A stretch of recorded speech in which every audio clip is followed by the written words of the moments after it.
ને સંદેશા. સંદેશા એટલે સંચાર તંત્ર. શું તમને ખબર છે પહેલાના વખતમાં આપણે માહિતી પહોંચાડવા માટે શાનો ઉપયોગ કરતા હતા?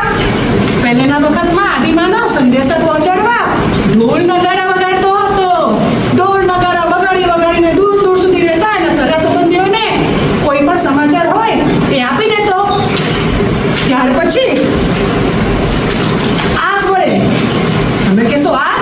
હા મિત્રો, આગ વડે આગ સળગાવી આગનો ધુમાડો જાય એટલે લોકોને ખબર પડી જાય કે કંઈક સમાચાર જાણવા જેવા છે એટલે તરત બધા એકબીજા પાસે પહોંચી જતા. ધીમે ધીમે વિકાસ થયો એટલે આ બધી વસ્તુઓ પાછળ રહી ગઈ. તો તમે કહેશો પછી સંદેશા કેવી રીતે પહોંચ્યા? પછી આપણા પરિવહનના જે સાધનો હતા એનો જ ઉપયોગ આપણે સંદેશા પહોંચાડવા માટે કર્યો. જેમ કે ઘોડા, કબૂતર. તમને ખબર છે ને, કબૂતર જા જા જા, કબૂતર જા જા જા. ચીઠી પહોંચી જાય. બાળકો, પત્રની શરૂઆત ક્યારે થઈ હશે? તો બસ જેવા આપણા પરિવહનના સાધનોમાં વિકાસ થઈ ગયો ત્યાર પછી એક સંચાર તંત્રની શરૂઆત થઈ, જેમાં સૌથી પહેલું આવે છે ટપાલ. ટપાલ સેવાનો આરંભ આપણા ભારત દેશની અંદર ઈસવીસન 1856માં થયો. ટપાલના પણ અલગ અલગ પ્રકાર છે. આ છે પોસ્ટ કાર્ડ. બાજુવાળાને લખવું છે, બાજુના ગામવાળાને લખવું છે કે તાલુકાની અંદર, જિલ્લાની અંદર લખવું છે તો મોકલી આપો ટપાલ. સૌથી સસ્તો આપણો આ પોસ્ટ કાર્ડ. આ ખબર છે? આ તો તમારી પેઢીએ જોયું જ ના હોય. આ તો છે દિવાળીનો શુભેચ્છા કાર્ડ. પહેલાના સમયમાં લોકો સંદેશા, દિવાળીની શુભેચ્છાઓ મોકલવા માટે આવા કાર્ડ ગ્રીટિંગ્સ મોકલતા હતા. દિવાળી હોય એટલે પોસ્ટ ઓફિસની બહાર સૌથી વધારે લાંબી લાઈનો હોય. અને અત્યારે તમે લોકો મોકલો છો શું? SMS અને WhatsApp મેસેજીસ. અમારા આ સંદેશાઓની તુલના તોલે તો આજના જમાનાનું કોઈ પણ વસ્તુ આવી જ ના શકે. આ છે બુક પોસ્ટ. તમારા ઘરે કોઈ મહેસૂલનું નવાજમ બનતું હોય તો બુક પોસ્ટનો ઉપયોગ થાય છે. અને લગ્નની કંકોત્રી પણ. પૈસા મોકલવા છે, જાતે જવાની જરૂર નથી. તમારે દેશના કોઈ પણ ખૂણે કોઈને પણ મદદ કરવી હોય તો તમે મની ઓર્ડર કરો. મની ઓર્ડર, હા, અત્યારે ભલે જીપે ચાલે છે, ફોન પે ચાલે છે, પણ પહેલાના સમયમાં મની ઓર્ડર એટલે સૌથી મહત્વની વસ્તુ હતી. સેકન્ડોની અંદર તમારા દૂર વસતા તમારા સ્વજનને તમે પોસ્ટ ઓફિસ દ્વારા પૈસા પહોંચાડી શકો છો. અને આ છે આંતરદેશી પત્ર. આંતરદેશી એટલે કે વિદેશમાં વસતા આપણા સ્વજનને મોકલવા માટે આ પત્રનો ઉપયોગ થાય છે. પત્રની એક બાજુ સરનામું અને જે લખવું હોય તે વિગત તમે પાછળની બાજુએ લખી શકો છો. તો જોયું, આ છે અમારી ટપાલ સેવા. એ સંચાર માધ્યમનું સૌથી પહેલું સાધન. ઘણું બધું જાણવા મળ્યું. ટેલિગ્રામ એટલે કે તાર. જ્યારે મોબાઈલ કે ઇન્ટરનેટની સગવડ જ્યારે ભૂતકાળમાં ન હતી ત્યારે સંદેશા વ્યવહાર તરીકે ટેલિગ્રામનો ઉપયોગ કરવામાં આવતો હતો. કહેવાય કે ઈસવીસન 1850માં આ ટેલિગ્રામની શરૂઆત થઈ હતી. ભારતમાં એની સૌપ્રથમ શરૂઆત જોઈએ તો કોલકાતામાં ડાયબન અને હર્બન વચ્ચે થઈ હતી. અને આ મશીન જે છે તે લીટા અને ટપકા પર કામ કરે છે. Thank you.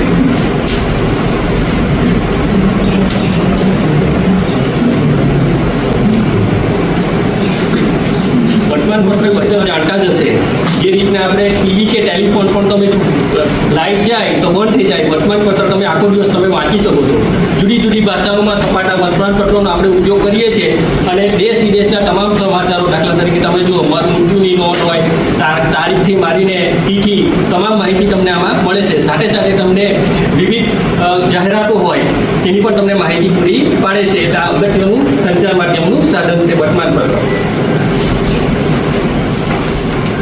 બધાને વંચાય છે હમ સાથ સાથે બોર્ડર. એ અત્યારનું પિક્ચર છે. કયું છે? લાલો. એમાં શિક્ષણ અને મનોરંજનનું લોકપ્રિય સાધન છે. સામાજિક સાંસ્કૃતિક બાબતો આપણને શિક્ષણ આપે છે, સાથે સાથે રહેણી કરણી અને સંસ્કૃતિ શીખવે છે, જેના કારણે આપણે ત્યાં વ્યાપેલા અંધશ્રદ્ધાઓ, વહેમો, માન્યતાઓ આ બધાની સામે સંઘર્ષ કરવાનો આપણને શીખવે છે.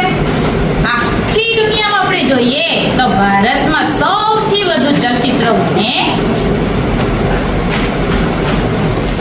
મિત્રો, આ છે પુસ્તક એટલે કહેવાય ને કે જ્ઞાનનો ભંડાર.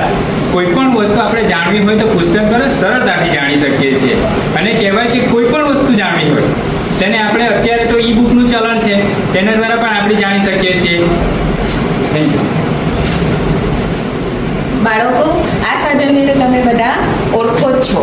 આ સાધન હાલ બધા જ ઘરોમાં જોવા મળે છે અને એકદમ અગત્યનું સાધન છે. આ સાધન વગર આજે માણસ 1 મિનિટ પર રહી શકતો નથી. તો આ સાધનમાં કેટલી બધી સુવિધાઓ છે. ઘડિયાળ છે, ટોર્ચ છે, બધી સુવિધાઓ છે. મેસેજ મોકલી શકીએ છીએ, કોલ કરી શકીએ છીએ, વિડીયો કોલ કરી શકીએ છીએ. તે ઉપરાંત આજે આપણે કે આના દ્વારા બસની ટિકિટ કરી શકીએ છીએ, રેલવેની ટિકિટ કરી શકીએ છીએ, સિનેમાની ટિકિટો કરી શકીએ છીએ. એટલે મોબાઈલ ફોન આજે એક જીવતો જાગતો માણસ છે. તો તમને ખબર છે આજે કઈ તારીખ છે? કોઈ કોણ કહેશે?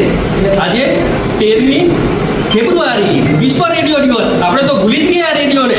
રેડિયો ક્યાં ખોવાઈ ગયો કે આપણા મગજમાં જ નથી મોબાઈલના જમાનામાં. તો તમને ખબર છે હું છું રેડિયાને આપણે જુદી જુદી રીતે ગીતો ગાઈ બધું આપણે સાંભળીએ છીએ. ખાસ કરીને આની જરૂર આપણે ભૂકંપ આવી પડે ત્યારે રેડિયો આપણો ચાલુ રહે છે. જે પણ ઘટનાઓ બને આપત્તિની તેમાં આપણે રેડિયોનો ઉપયોગ કરીએ છીએ. રેડિયો આપણા માટે એક મહત્વનું સાધન છે. ખાસ કરીને આપણા રેડિયો કોણે યાદ કરાવ્યું ખબર છે તમને મિત્રો? આપણા નરેન્દ્ર મોદીએ મન કી બાત રેડિયોમાં જણાવીને આપણને રેડિયોને યાદ કરાવી દીધા. તો આવું સરસ મજાનું સાધન છે રેડિયો. પાસે મોબાઈલ છે, પણ વિચારો કે મોબાઈલ ખોવાઈ ગયો કે મોબાઈલ ન હોય તો મારી જરૂર પડે, એટલે કે ટીવીની જરૂર પડે. ટીવી એ દ્રશ્ય શ્રાવ્ય સાધન છે. ટીવીની શોધ જ્હોન લોગી બાયાર્ડે કરી. દુનિયામાંના તમામ સમાચારો, ફિલ્મો, સિરિયલો, શૈક્ષણિક કાર્યક્રમો આપણે ટેલિવિઝનમાં જોઈ શકીએ છીએ. તાજેતરના સમાચારો અને રમતોનું આપણે જીવન પ્રસારણ પણ જોવા મળે છે. ભારતમાં સૌ પ્રથમ શરૂઆત 15મી સપ્ટેમ્બર 1959માં દિલ્હીમાં થઈ હતી. પ્રાથમિક શાળાના કાર્યક્રમો આપણે કઈ ચેનલ પર જોઈએ છે? વંદે ગુજરાત. गाइस, ये देखो, ये क्या है? સેટેલાઇટ. हाँ, સેટેલાઇટ. આ છે સેટેલાઇટ. શું તમે જાણો છો સેટેલાઇટ આપણા માટે કેટલી જરૂરી છે? રેડિયો, ટેલિવિઝન, મોબાઈલ આના વગર ચાલી શકતા નથી. આપણા દેશમાં ક્યારે વરસાદ આવશે, ક્યારે વાવાઝોડું આવશે, ક્યારે સુનામી આવશે, અરે ઇલેક્શન ક્યારે આવશે, માહિતી પણ આના લીધે મળી શકે છે ગાઈસ. એટલે જોજો, આ સેટેલાઇટ દરેક દેશની હોય છે અને આપણા ઘરની ઉપર હોય છે, પણ અવકાશમાં એટલે આપણને દેખાતી નથી. પણ સેટેલાઇટ